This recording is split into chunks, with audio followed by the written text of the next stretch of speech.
So glad you could join us. My name is Terry Nemeth. My pronouns are he, his, and him.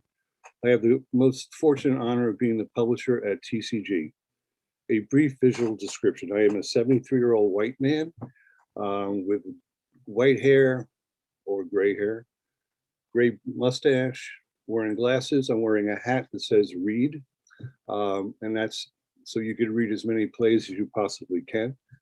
I am in a room which doubles as either my office or my grandkids' playroom, which is a much more perfect and joyful use of this space. I am speaking to you from the ancestral land of the Setauket people, located on the North Shore of Long Island. Tonight, we continue with our First Friday series with a re-airing of an extraordinary and necessary conversation between Heidi Schreck, the award-winning playwright and performer of the acclaimed play, What the Constitution Means to Me, and Paula Vogel, the Pulitzer Prize-winning author of How I Learned to Drive and An Indecent, among many other wonderful works. This was originally produced in partnership with our friends at Center for Fiction in Brooklyn and first broadcast last month. This year, we had the great pleasure to publish Heidi's play, which we hope is the first of many that we'll be doing. 25 years ago this month, we also published Paula Vogel's first book, The Baltimore Waltz and Other Plays, followed by 6 more titles. I'd like to take this time to thank our producing partners and funders. The publication of What the Constitution Means to Me was made possible in part by the New York State Council on the Arts with support of Andrew Cuomo and the New York State Legislature. We'd also like to offer our special thanks to Heather Randall and the Tony Randall Theatrical Fund for their generous support of this publication. TCG First Friday's program is also supported in part by public funds from the New York State Department of Cultural Affairs in partnership with the City Council. Broadcast on the first Friday of each month, this series spotlights the work of TCG playwrights in conversation. Past programs are available for streaming on YouTube and Facebook, include Evenings with Michael R. Jackson and Dale Orlander Smith. An upcoming evening when playwright Larissa Fasthorse, celebrating her first collection, The Thanksgiving Play and What Would Crazy Horse Do, will be coming in July. I'd also like to express our thanks to the staff who have worked so hard on this programming, most notably Erica Lauren Ortiz, the Director of Marketing and Production, who first thought of this series, and Kathy Sova, our longtime editorial director of TCG Books, who's been the person most responsible for the preservation and celebration of the works of our playwrights. One of her first books that she worked on TCG was Baltimore Waltz and Other Plays, Paula's first book with us. The last book she worked on was Heidi Schreck. And so the symmetry of that is sort of amazing. And that's something we've seen happen so many times with the book program. I also like to talk about, thank other people behind the scenes, Anne, Monet, Aaron, Corinna, and Kevin. During tonight's programming, you'll have the chance to buy TCG books at a discount. We have Baltimore Waltz by Paula Vogel. We have Heidi's book, and we also have Indecent by Paula Vogel. The discount of 40% will be available for a limited time. We also like to ask you to support your local independent bookstore wherever you are, either in person or online. They are the lifeblood of the book industry. You also could visit people like bookshop.org or IndieBound. On a final note, TCG is committed to leading for a just and thriving theater ecology. Support TCG today by visiting tcg.org/donate. Now, without further ado, tonight's program. Thank you.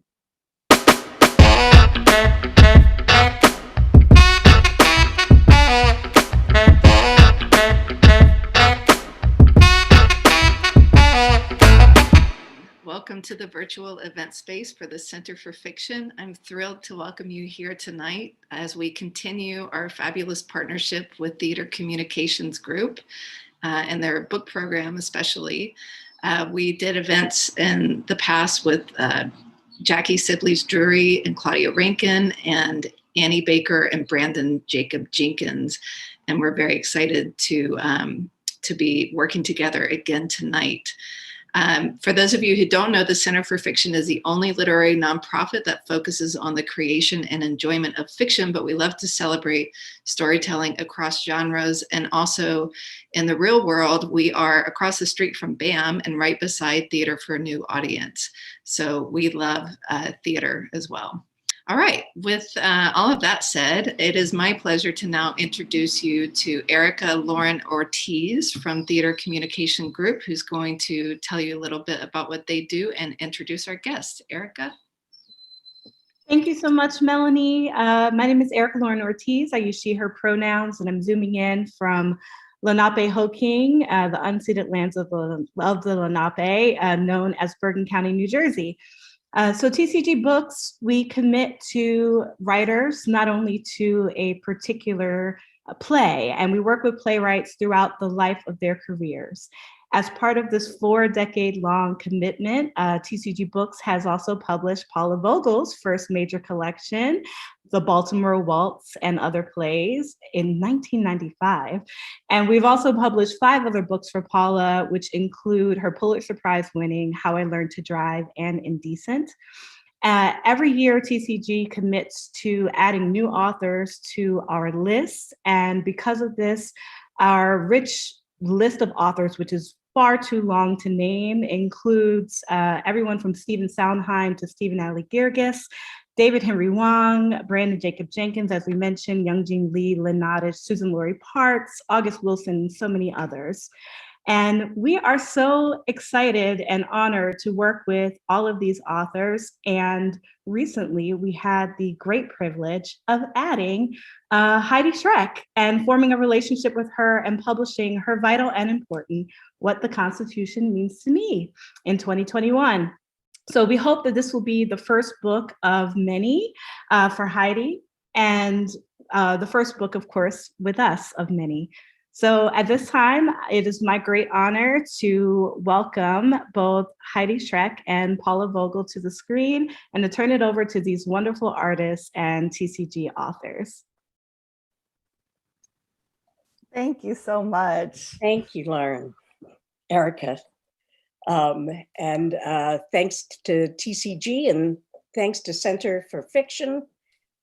And thank you, Heidi Schreck. Congratulations, you are in print now. Yes. It's a strange process, isn't it? Taking what is something that's a living performance that has all of these extemporaneous elements, then how do you put that on the page? Yes, it was actually quite difficult in some ways, and my wonderful editor Kathy Sullivan knows this, to commit to a sort of fixed version. I mean, it's actually, that's true of me whenever I write a play, but particularly for this show because it evolved over time. There were parts of it that I discovered while performing in front of an audience and then decided to fold into the play. The debate at the end has extemporaneous pieces to it. So I got kind of panicked when I had to fix it because I thought this is not what this is. This is meant to be this very live thing. But I finally decided it was important to get it out there. People had been waiting for over a year. Right. And I decided that I would have to put the imperfect fixed version out into the world. What I particularly loved in reading it yesterday, I mean, I've seen it on Amazon, and I have to tell you, only once before in my life did I go in to see a matinee, turn around, rip up the ticket that I paid for the evening performance, go to the box office and get another ticket for What the Constitution Means to Me. There was no other way I wanted to spend that evening than back in the theater. And so I got to see 2 very different debates at the end, which was so intoxicating. And I think the only way you can do it is to go and see it at numerous nights. So in a way, you and everybody who worked on it, like the wonderful stage manager, Terry Kohler, Mike, who plays the Legionnaire, everybody who's on the stage production possibly has an awareness of really how breathing and living what the Constitution means to me is, in a way that audience members don't. We usually just see a show once. But what's interesting about it is that it seems to me that we use the words living and breathing to apply to the Constitution. It's a living and breathing document. So is your play. And it has a dynamic of performance and text that's just extraordinary. So I have to tell you, I have always wanted to see your work. I love Clubbed Thumb. But I'm now living, way up on the Cape, and I figure, well, I'll catch up. I'll catch up on the page. I'm really sorry I didn't get down to see Creatures. Everyone told me it was remarkable. Last night, I just read Grand Concourse. Oh, wow. Thank you. What gorgeous writing. But this is in another category, and this isn't really a play. I'm really happy. I want as many people as possible to read the play, but there's something that you do that I feel that performance really shows us, which is your ability to forthrightly present yourself to an audience of strangers every night. The story that you've crafted, and yes, I agree with you, it's very well crafted. I love it when you say this at some point. It's, there really is a structure to this. There really is a damn structure. I mean, I've been studying it. But there is an element of emotional risk taking that this piece basically says the only way that we're going to move forward is if each of us comes forward and bears witness, and particularly as women. So there are a number of pitfalls that I see that you have gracefully jumped over. But so do you want to say anything about that? I mean, I know. Sure. Did it get easier to come forward like that to an audience in time? It definitely got easier. First, let me say, I am so, thank you for telling me that you came twice and that you came and came back. I've said this before, but like for many of us, many writers in the theater, you have just been a sort of beacon for me. I first saw Baltimore Waltz when I was in college at the Oregon Shakespeare Festival, and How I Learned to Drive made a huge impact on my life and also on the subjects I thought one could write about. So I just want to say, when I heard, and I did hear, I think someone at the box office told me, so I actually heard that day, when I heard you had come back, I was incredibly moved. And also, yes, and have always wanted you to know, like, what an impact your work has had on me. So I want to say that. Thank you. Thank you.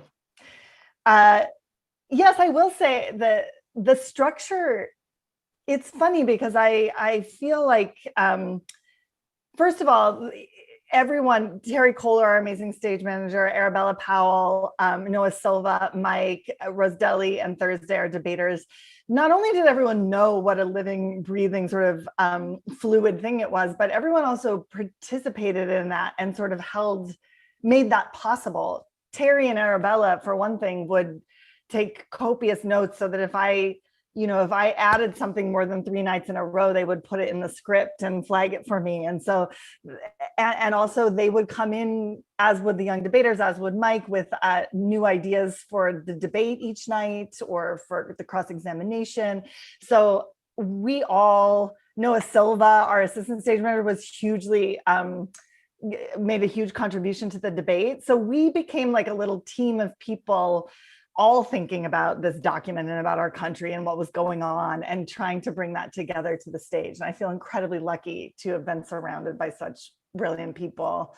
I am not a particularly extroverted person, which I know seems absurd to say given the play, nor am I a person who in my life has as shared, intimate. I'm pretty private. And I actually found that the structure of the play is what led me to the kind of openness and vulnerability around sharing my own family history and my own, for example, experience of having an abortion. I chose the structure first. I wanted to make a play about this contest I did as a kid, and a structure that both seemed fun and seemed right was to take the actual structure of the contest and just put it on stage and see what would happen if I went through that again, but now, 30 years later as an adult, and tried to take kind of the prompt of the contest seriously. Not that I didn't take it seriously at 15, I had been through less things. Yes. And so, yeah. So when I started to do that, I really feel like the structure of the piece is what led me to the content. And I realized, if I'm going to talk about my personal relationship to this amendment, and I did deliberately choose a really juicy amendment, obviously, I'm going to have to talk about some of the cases, and the cases that relate to my life are Roe v. Wade and Griswold versus Connecticut, and Gonzalez versus Castle Rock, which is about domestic violence, because I have this long history of violence and sexual assault on my maternal line. And I really, I honestly felt pretty sick to my stomach when I realized that it felt to me that's what the play was asking of me. Yes. And I really didn't want to do it. Yes. I'm not a smoker anymore, but I smoked cigarettes. I remember canceling a rehearsal at Club Thumb, being just like, I'm in my bed and I don't feel like talking about this stuff. And then gradually, really with the support of Oliver Butler, my director, and the people around me, it became easier and easier. My set designer, Rachel Hauk, like everyone was so supportive and present. And we talked really early on about it. The structure of the play having set a sort of dialectic in motion, and that it was like the Constitution. It was this living, changing thing. And it was a thing that was going to be grappled with kind of in real time. And everyone saw it that way and supported me in that. And because of them, it got easier and easier. And then once I started performing and realizing how people were responding to it and that it was meaningful to them, then that made it exponentially easier. I have never seen people in an audience communicate with a performer on stage and with each other. It was a very live, active conversation happening in the audience, where your bravery in coming forth and witnessing, there were a lot of witnessing stories out in the lobby and onward into the night after people saw what the Constitution means to me. And what's interesting about this, a couple of things I thought about when How I Learned to Drive came out. It is absolutely autobiographical. And I made an agreement with my mother that I would not out her, because of course, and this is, I think, also the extraordinary generosity that you're showing to your mother. My mother wanted her own right to privacy.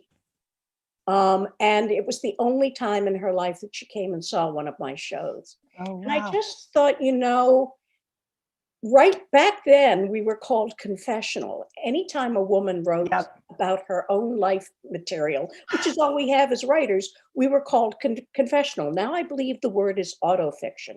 Yeah, yes. Yeah. Autofiction, is that what O'Neill wrote? Autofiction, is that what Williams wrote? Autofiction, Right. is that what Hemingway wrote? We can go on and on and on with it. And I am still resisting using or allowing us to be put into any slot. On the other hand, by your example, coming forward means that, yes, our lives are worth being public on stage. And why that's important, as you so beautifully delineate in the course of the evening, is that our bodies aren't seen. Our bodies, as you go like this, is not in this Constitution, is not in this document. We need to show that. We need to document personally all of the things that are not protected, or as you would say, the negative rights. Now, one of the things that I struggled with before I wrote How I Learned to Drive, the play before that was Hot and Throbbing, and I experienced a lot of domestic violence in my house. And I have struggled for a very long time. And it's interesting, I watched your audience, Heidi, because it seems to me that one of the struggles we have is presenting something about abortion, domestic violence, or rape in such a way that every man in the audience doesn't suddenly feel like they've got the mark of Cain on their forehead. You know, how do you say to men, and you basically come right out there and say, I love men. How do you let men into the conversation so that they can get past their guilt for what other men have done? And it's so interesting in the structure in that you just lightheartedly say as a 15-year-old, well, let's say you decided to murder or rape me. And I would say, no, I'm a person. So how did you, I know you thought about this because it is structured in there. Yes. About how in a way are you putting the frog into the pot of water and then turning up the heat to say, yes, this is what happens, so that you don't lose the men in the audience? I think that's a great question. I feel like, well, another thing the piece became about that I wasn't expecting was the sort of deconstruction of my own persona, my own mask as like a, cis white straight woman, and the things I do. I'm a very smiley person, and the things I do to, navigate the world that have been very useful to me. And some, whatever, there's a lot to say about that, but I think I felt like I remembered what I was like as a teenager winning those contests. And one of the things I used was my sweetness and my charm and the parts of me that had learned to be really accommodating, I guess. And so it felt like that's how I should start the play. And that also felt like it sort of maybe allowed people who might not otherwise listen to be taken off guard and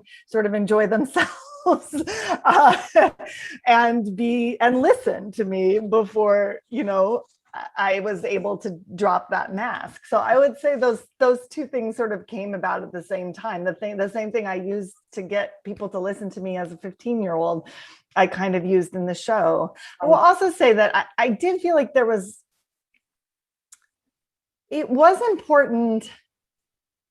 First of all, I'm grateful to my mom that she was willing and okay about talking about it. And I knew she would be because she'd been very public when I was a kid about her situation. Right. Secondly, I feel like I had grown up really not talking about what had gone on in my family. And I feel like there is I guess I feel like it was important to talk about domestic abuse that is perpetrated by cis white men. And because I think sometimes it gets put on men of other races, and it gets put on, as we know, like domestic violence also really crosses class barriers. It's not, it's just like, yes. So, yes. So I really wanted to, I felt like talking about my family in that way was important. But yes, I will say the thing in myself that I used to win over kind of the old white cis male judges is the same thing I used in the show. With little interjections of your 40-year-old self, as you're saying, deconstructing the mask. Yes. So for those of us were like, the thing that's heartbreaking, there's something very heartbreaking about what the Constitution means to me. And I think this hits each and every one of us who sat in the audience. And that is, I see a 15-year-old who is passionate about it, who's absolutely idealistic. And then to have to turn around as a 40-year-old woman who now has that life experience and now has a greater awareness of what the Constitution does not protect and whom it does not protect. And as we move forward to multiple deaths at the hands of police that are supposed to be obeying laws, making sure that laws are obeyed rather than breaking them, there is this heartbreaking loss of innocence that we have, which is why it's so brilliant to bring on the teenage debaters at the end. If we can hear the Constitution first in your 15-year-old voice, but then in the voices of other young women, it so built back my resiliency. It completely got me out of whatever kind of depression, pain, my own going to, the childhood hurts and my own losses of innocence, to go, no, damn it, at the end of the day, there are all of these young people. You said something that was so extraordinary. You said something about that you find yourself now at your present age feeling that younger people are shining a light in the darkness to lead you forward, to follow them. That is so incredibly empathic. I don't know of another play that I feel has this empathy for audience that yours does. And, I know I'm just talking about yes, we do need to say to men that we love them, but you also give an incredible forgiveness, whether or not it may take a lifetime for all of us, to all the women in your lineage and to yourself. And that's also necessary for stepping forward. This is a little counterpoint, but I wanted to toss this out because there's something else. As I was reading your play, I read it yesterday, I read it today. I just want to sink into the world of Heidi Schreck. I'm going to get all the other scripts because really, you do something that I feel not all writers do,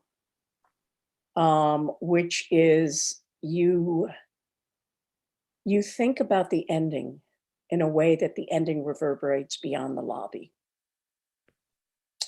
So the play doesn't end. Your plays don't end.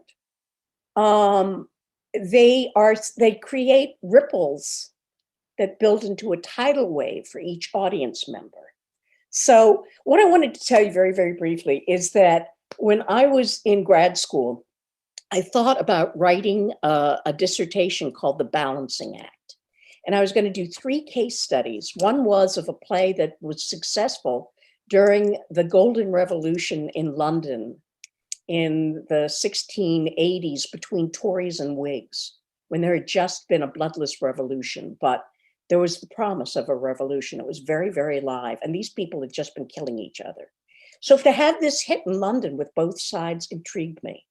Then there was I'm thinking about doing it, the second part on the Octoroon. No one can touch now that the brilliant Brandon Jenkins has done it. But the fact that it was a hit in 1859 in New Orleans and in New York was really kind of interesting. And then I thought there should be a play about abortion. This was in the 1970s. And I searched and I searched, and I don't think anyone could write it then. I really, really don't. But I want to say that I feel that now I could write that dissertation. One of the things that what the Constitution does, in I think a very remarkable way, is it makes me realize, in the same sentimental way we look back at how we loved the Constitution when we were 15 and taking problems of democracy courses, but also to recognize that we were being trained in a civil discourse. We were being trained in proposition opposition. We were being trained in the art of argument. And the art of argument is the seed of drama, that you have thesis, antithesis, and you must show both sides. And what I felt is that you were training me or reminding me that there was a time before talk radio and talk television with the Tucker Carlsons of this world, or the Rachel Maddows, where we have ceased to have proposition opposition. We're all now on one side.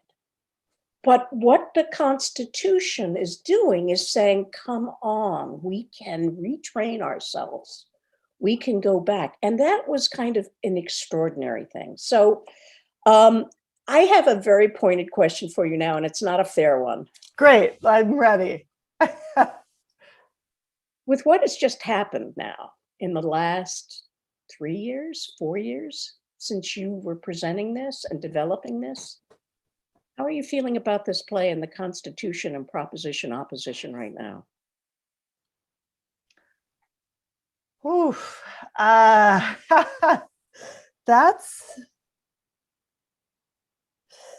such a big, good question. I have a lot of confusing feelings about it. First of all, let me say that the more I did the play and the more I first performed this play in its full version in 2015. So performing it in 2015, then throughout 2019 is the last time I performed it. My feelings changed a lot, and I actually started to really consider that abolishing this document might be important. And I don't know. I wouldn't go out and say that, but I started to feel more and more invested in that side of the debate the longer I performed it and the longer things went on in this country. And I also started to question a little bit. I think it's very difficult for any of us to see ourselves, right, and to see the ways in which we are situated. And I think we're in a moment, where I can say I understand now that, like, even my innocence as a 15-year-old girl was in part because I was lucky enough to grow up a white person, right? Like even that innocence is something I sort of took for granted everyone had, when I was 15, of course, is not something. Some people don't have the luxury of that kind of innocence, and sort of realizing that the more and more I perform the play and wondering about sometimes the danger of seeing both sides of being willing to go between arguments and say, like, I see the other point of view, rather than to say, like, actually, no, this is wrong. And I'm not going to try to stand in the shoes of the oppressive forces, Anyway, this is all to say that I became more and more confused and not clearer as I performed the play, which I think is fine. I think I learned things performing it. I think I'm really struggling with, like, what I still deeply believe that taking action is crucial. And I still believe that finding optimism in oneself is really important, that finding hope, because I don't know how else we move forward or change anything if we don't do that. But I have become more confused about how to do that. Right. So when you were performing this, then Merrick Garland had been nominated, but no one would talk to him, right? Yes. And Ruth Bader Ginsburg was still with us. Yes. She came to the play and sent you notes. She did. Yes, she did. Oh my God, I'm eating my heart out, Heidi. That is Two notes. Amazing. That is so amazing. It was really remarkable. What a gift you gave her. I mean, she must have been very, very happy. You were also performing it with the very real possibility that Trump could win again. Yes. And I felt differently. I also performed it during the Kavanaugh hearings. And then, of course, once he was confirmed, that during that time, many more people voted to abolish than had ever voted for that before.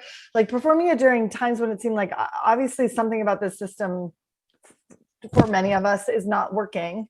I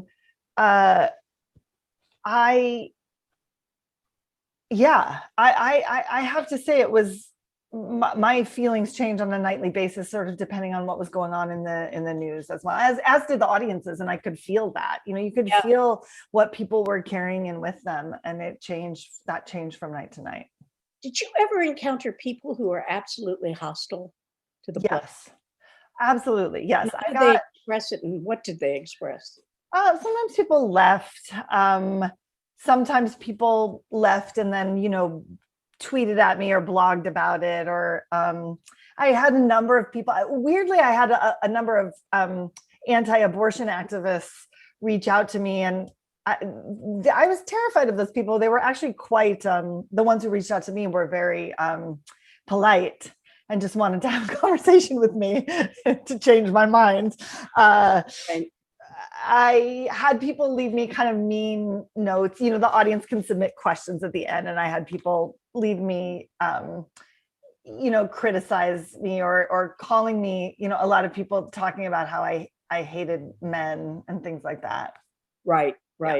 Yeah. Oh, garden variety. Pretty garden variety. Yeah. Garden variety. Yeah. The thing I didn't expect, though, is the amount of hatred I got online from the trailer for the Amazon film, from people just furious that I would call the Constitution a living document. So apparently there's this, has become like one of those phrases that deeply upsets, the originalists. And I guess I feel like there's a large group of people who consider themselves originalists who I don't really believe know completely what they're talking about. But I got a lot of mean messages and emails and Facebook messages from people angry that I called it a living document. Yes. Did you foresee the last Supreme Court justice coming? Did you think about that?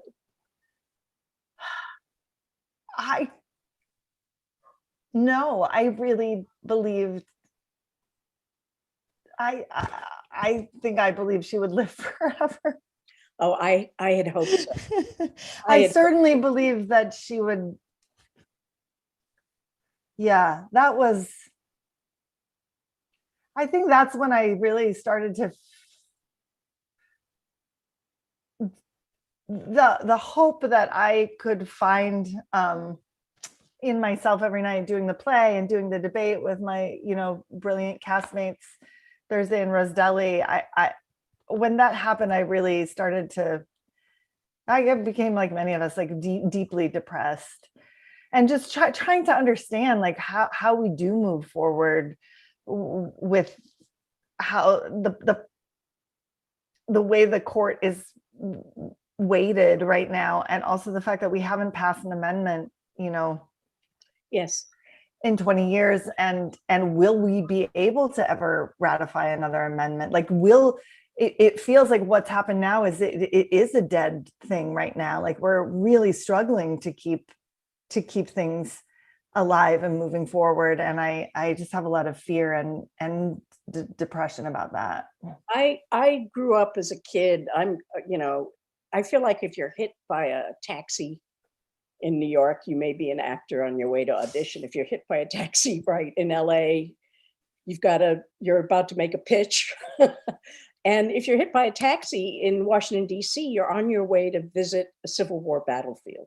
I mean, I really feel that's the kind of, so I've always had this paradigm where I look at the fact that we are not over the Civil War. We have never finished the Civil War. We have never talked about our original sin. We have never made reparations. No. We've never had a truth and reconciliation. So I have not been balanced or even able to pretend that I'm balanced. I feel that whatever extremity we can use, all right, add more court members in making every branch more representative of the people who live here. Yes. What do we? So do we make it 12 members of the court? Do we as we should, add Washington, D.C. as a state? Yes. God knows what would be the steps to getting rid of the Electoral College. I think that may be too big an ask, but I do think that in the same way, if Mitch McConnell can refuse to meet with Merrick Garland, we need not be polite in things that the president can do to make the Supreme Court more representative. I agree with you. Absolutely. I agree that whatever we can do, and we shouldn't be polite to make the government more representative of the people, is what needs to happen. Yeah. And I do think you're right. I do think,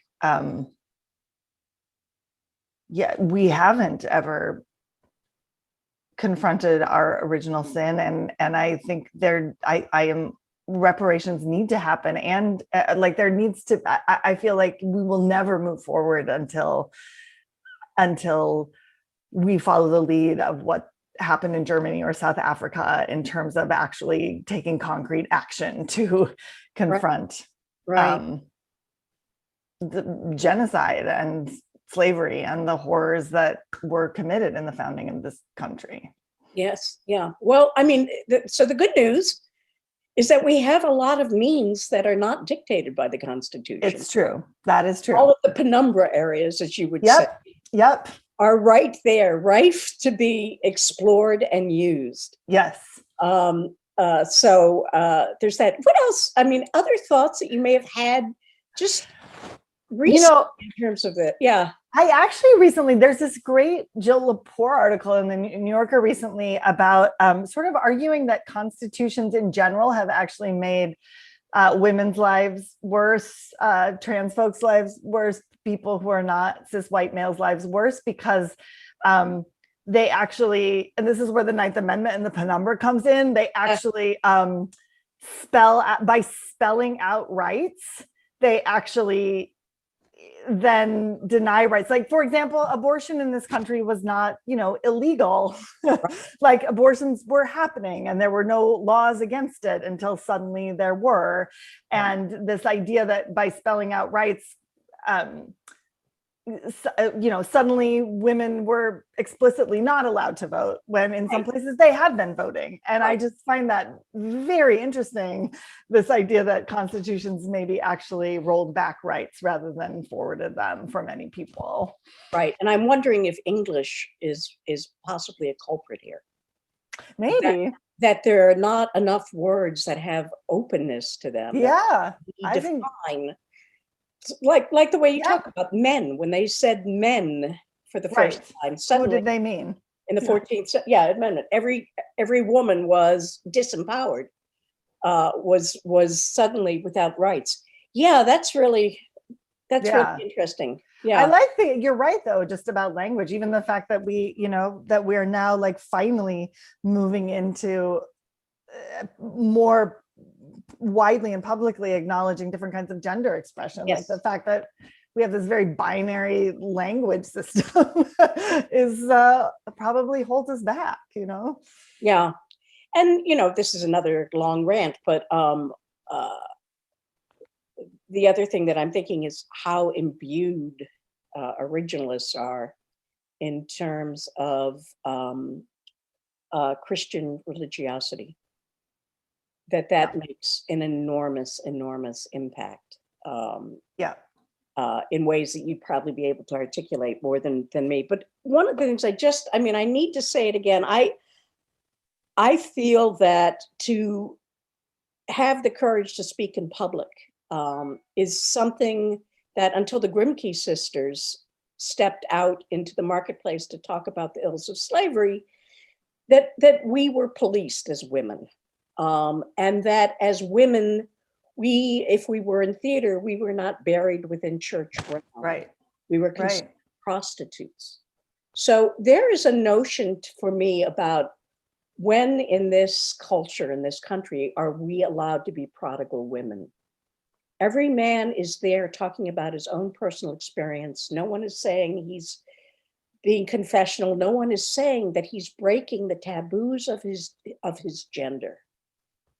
But I have such pride being a TCG writer now that what the Constitution means to me is published and out under TCG, because you are the prodigal daughter that I think so many younger women need.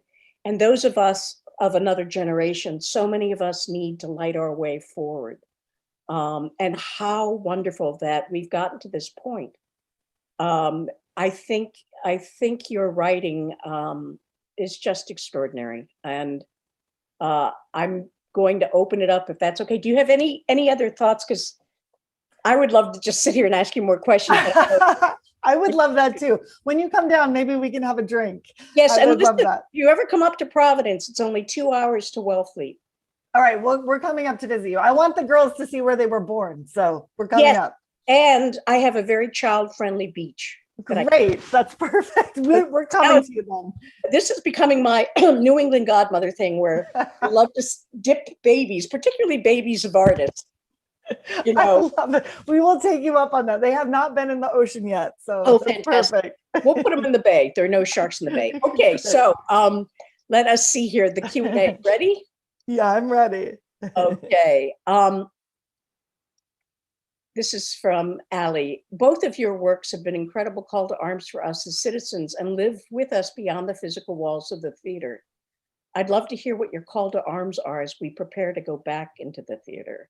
How do we come back better and safer for all artists, administrators, and theater goers and not return to the norms of the past? Good one. Oh, it's a great, timely question. I wish I had all the answers to that. I certainly don't. Maybe you do. I will say that you know, I mean, the theater industry works like every other industry in this country. And I'm so happy we're at a point when we are talking really openly about valuing artists and valuing workers and looking for racial equity and gender equity. Now, the steps we need to take to make that happen are huge, but I feel like there are many amazing activists doing a lot of work to help shine the light in that. The Dear White American Theater, for example, folks are doing amazing work. I also think, I mean, I was very lucky on Constitution to work with producers who were not only not abusive, physically abusive, who also happened to really think about sharing. Like I made more money doing my play than I think I would have working with most producers on Broadway. They were very conscious of, because of the kind of ethos of the show, of making sure that I got a good percentage, that I was paid well as an actor, that everyone was paid well. I made sure that every actor and designer and a great number of our stage managers and casting director got a percentage of the film money. Like we were really conscious when Maria Dizia went on tour with the play. We made sure she had childcare paid for, that she had, you know, that everybody had what they needed, and that we were trying to model like the way I think workplaces should be, which is like, let's provide childcare. Let's not give artists the least amount of money in this whole like little organization. Like, let's let the producers make a little less money and the artists make a little more money. And so I just feel like we have to keep speaking up. We have to keep supporting the groups of activists who are doing the work. And I think anytime you're part of a structure, you have to stand up and say like, no, we have to give childcare. Like, yeah. Fantastic. Okay. Is it sort of out of body for you when you see other actresses stepping into your shoes for regional productions? Yes, but I've only seen one actor do it, and it's the great Maria Dizia, who actually coached me. She's brilliant. First of all, she actually was my acting coach when I first started performing at New York Theater Workshop. So it felt very easy in that way to do it. And then once we started working, you know, in rehearsal, it started to feel like any other play. So I guess it was out of body. I was like, oh yeah, the play works better if Heidi is a little more innocent in this part, or the play works better if Heidi kind of fully drops her persona there. And I kind of forgot it was me. Did you feel more empathy for Heidi? I did. And I also felt, my friend David Adjemi, the wonderful writer, said, he's the greatest. He who saw obviously me perform and then Maria perform, said that he felt like Maria had more empathy for Heidi than I did. I thought it was interesting. Interesting.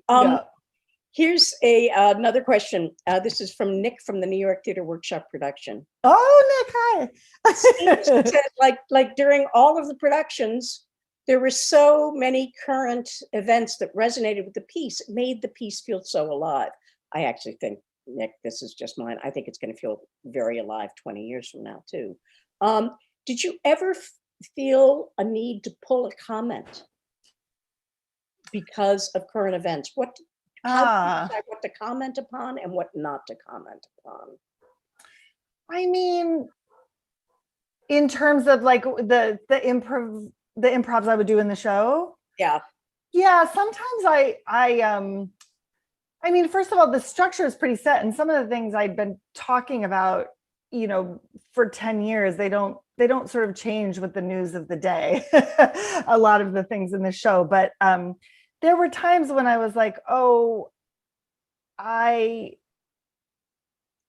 trying to think. Yes, when I because I was sort of alive in the moment, I would think like, this is something that I need to like address today. If we're talking about child separation is in the news today, then when I'm talking about, you know, the some of the immigration laws, I need to reference it, or at least like hold that in my mind very presently when I'm talking about it. And then other things I might lose if it felt like this news was the thing that was on everyone's mind today. Yeah.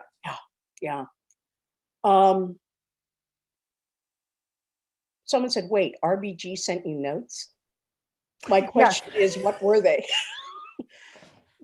That's a great question. They were, one, she wanted me to change the language. I said that Jessica Lenahan's case would have turned out differently had there been an equal rights amendment. And she wanted me to say it might have turned out differently, which she's absolutely right. There's no way I could know that.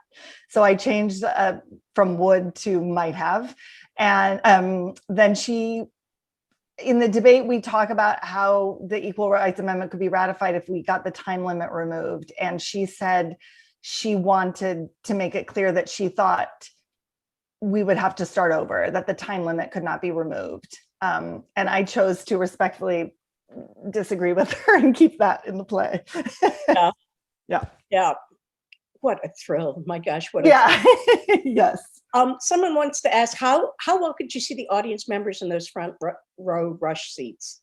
Oh, very well. I have friends that I made from those front, people who came back to see it over and over are now friends of mine from the front row. Also, very often people in the front row would have pretty intense emotional reactions. And so we would, you know, connect and look at each other. Yeah. This is from an audience member who was in the front row saying, I was there 2 years ago with my mother laughing and then sobbing.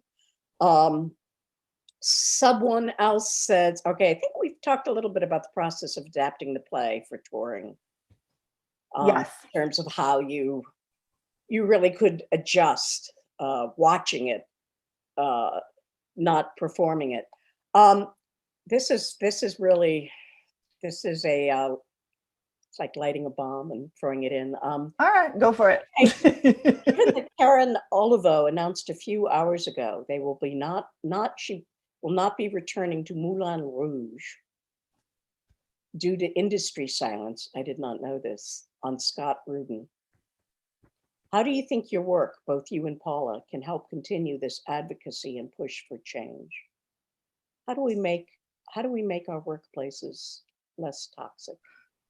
I mean, that's a terrific question. First of all, I have to say that I think Karen is incredibly brave, incredible performer. And what they did with that statement, I thought was really galvanizing and moving and important.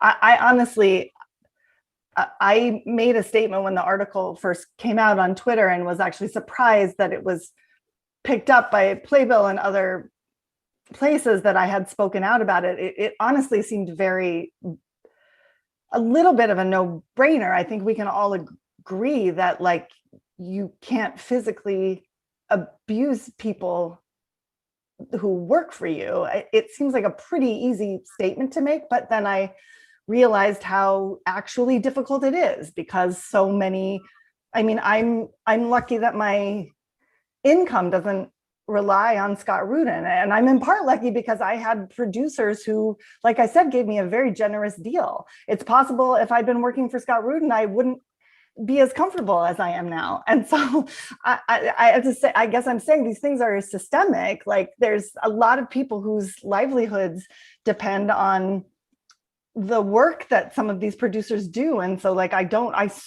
can't fault people for not speaking out. I don't think I realized quite maybe how scary people can consider it. And I guess I just want to say,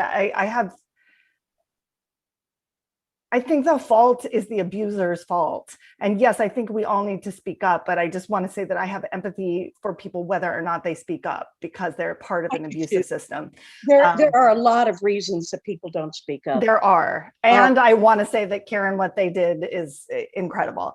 Let me also say that I'm not sure what I don't have a single answer, but I will say that like whatever we can do when we're in positions of power to speak out, but also when we have some say over how workplaces operate, again, like with my producers, we were trying to be very conscious about paying people well, about looking at work-life balance, about providing childcare, about giving people points when we could.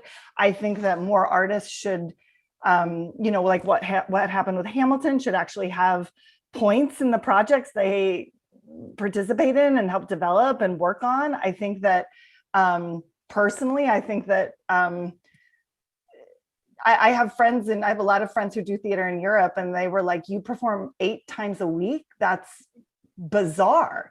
Like, I think that we need to look at work schedules. I think we need to look at like how hard life in the theater really is, and ask ourselves why we're making it that difficult for people. Yes, sorry, I have a lot to say on it, and again, I'm a little bit in a place of confusion about it. Yeah. One of the things that I feel that I've come to a point, and first of all, being of an older generation, I think I've recognized that I'm not going to break through the glass ceiling. I don't think that was possible generationally for me as an out lesbian, but I'm happy beneath the glass ceiling. It doesn't matter. What I'm recognizing is that abuse is accumulative. It becomes something that you bear in your body. And if I have the ability to make less money, tighten my belt, and work in a nice environment versus a toxic environment where I'm making a lot of money, and people will probably notice that I occasionally will leave projects and I will come up with as dignified an answer. I need to spend more time with the family, or, I'm allergic to pie crust, or whatever it is, to step back from a process when you feel it in your gut, that part of the price is being demeaned by the process. What do we have to do? So, but part of this is speaking up about the Scott Rudins of the world. And we have many Scott Rudins in our world. And it would be enormously helpful if the New York Times, when they're given a story, would publish those stories. Yes, it would be remarkably useful. I'm not worrying about ever working with Scott. I wish him well on his projects, if only for it's nice to have the economy running. But I also think that behavior is not acceptable. So maybe we will get to a point. The good thing right now is that you're coming from amazing television writing. And the great thing right now is that for all of the artists that have not been as visible as they should be, there's now a new conduit of doing cable, of doing different platforms, of creating work out there that is well paid. Now, it may not, there's still toxicity there, but it is well paid with benefits, with the ability to pay for childcare. So hopefully we are coming to a point where artists say, I will not take this role. I will not do this show. I am backing away. I'm taking this choice for my health. But we do need to be public about it, I think. Yes. Yes. And it shouldn't obviously all be on artists. And that's the big question too, I guess, is how do we affect change? I mean, it's the same question we ask about the country, right? When we have like such disparity of wealth in this country, I mean, this gets into larger questions of capitalism and how things work in this country. Like, again, you could say if people were guaranteed healthcare in this country, if people knew that they could survive without working for abusers, like that would go a long way toward eliminating abusers. Like there's a systemic problem in this country. Like, yes, that has to be attacked basically on at every front, right? We have to like do a multi-pronged attack, basically. What are we giving value to? And you're obviously talking about, and I think it shows in what the Constitution means to me, you're talking about giving value to things that are collectively processed and produced, all the way from Club Thumb up to setting up the tours. There's another way to produce in this country. Yes, there is. Let's choose that path. And by the way, I'm thrilled that Scott Rudin didn't email me. He emailed my producer saying, tell Paula Vogel to shut up or I'm going to hurt her. Scott, I called you the next day to ask if you might take a phone call or if I could meet you in person. And my call was not answered, but it's still out there. The offer is still out there, Scott. I would love to meet you for coffee and find out why you wanted to hurt me, because I was talking about the cost of advertisement during the Tony Awards, which I think is a very valuable thing to have as a discussion. Absolutely. I'm so sorry. That's a terrifying phone call. It's kind of a thrill. And the question is whether to confront it then, and then, when you're battling for your show, right, you don't want that distraction. And I didn't want to do that to the company, but right. Every single part of our process, down to the Pulitzer Prize and how that is awarded, down to who is hired for jobs in the administration of theater, down to who is getting the union jobs, we have got to diversify. We've been saying it for decades. Yes. And we're really, and also whatever. It's pathetic in every industry in this country, but it's really bad in the theater. Like, we're very slow to change. It's remarkable. Yes, and a lot of that has to do with the fact that we're not funding it. But the one thing I do want to say, which I think is great in terms of what the Constitution means to me and in terms of you, is that the truth of the matter is that there is a living to be made in theater. And from theater, we go to all of the other forms of media. What do you hope for, and this will be our last question, what do you hope for theater in the post-pandemic world story-wise? How do you think theater can meet this moment to help people process the intensity and grief of the last year without telling literal stories? That's a great question, Alyssa. I, like many people, I'm finding it hard to imagine what theater will be now or what kind of stories I even want to see. I'm excited to discover what that is. I will say, like you said earlier, I think there's just a remarkable group of young writers coming up, and I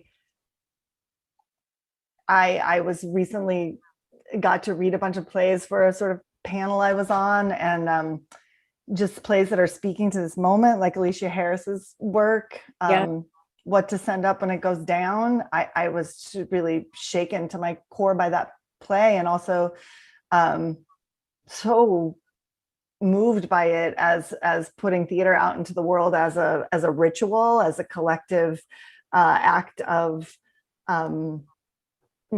mourning and reconciliation and examination and challenge.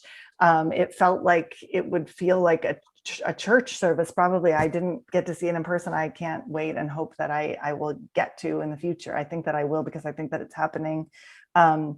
So I guess like that play really stood out to me as something I look forward to returning to theater, particularly when we've all been separated for so long and can't see or be in one another's presence, or hear each other breathe or touch one another. To have theater that feels like it's about us being in the room together the kinds of stories that can only happen when people are in a room together, that can't be easily translated to TV. Those are the things I want to experience. That sounds wonderful. I want to experience that too. And the last note that I just want to add to the conversation is that something I think we both know as women artists, that for every play that does the impossible of making it to Broadway, we know there are 100 other plays that are wonderful, written by women and BIPOC writers. And, you know, having just done the Yale Prize, I've read about 300 plays in the last 2 months, and I just feel we're so blessed. So we have to get out of this system of the survival of the fittest as a way of Yes. a play or a playwright, and instead find a way that the supply increases the demand. The demand will increase if we increase the supply, I think. So I can't. Can I say one thing about that? I know we have to end, but I also think we don't realize the way, you know, having a success on Broadway is very exciting, and it does affect like what plays go down in history. But I grew up being most influenced by your plays and by the plays of Maria Irene Fornes. And I was actually shocked to learn that Indecent was your first play on Broadway. In my mind, all of your plays had been on Broadway because I grew up in Wenatchee and I read your plays. And the same with Maria Irene Fornes. I think she had a play for one day on Broadway that closed after one night. Yeah. But to me, she's like the greatest playwright of all time. She's the greatest playwright. We agree on that. She's my goddess. Yeah. She's absolutely my goddess. So, I mean, again, what do we give value to? Yeah. I give value to having enough, not having too much. I think we're much happier with having enough than too much. And so I'd rather take all of those resources and be able to have, you know, a theater on every block. Yep. With these amazing, you know, younger voices or older voices coming back. I'm exactly with you. So, yeah, and it wasn't fair. You know, I have to say the best thing about being on Broadway was being there. It was also Lynn Nottage's first time. Yes. And to have, you know, a sister in that race was fantastic. Yeah. So I enjoyed sneaking in the tequila in my purse, the only that we could enjoy during the award ceremonies.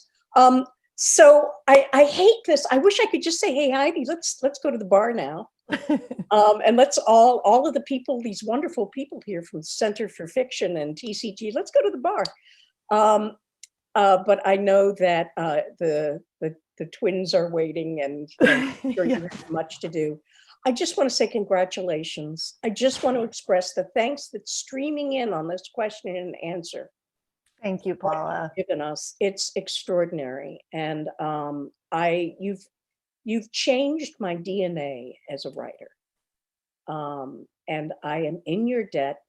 So please come up with the kids. I will. Thank you, Paula.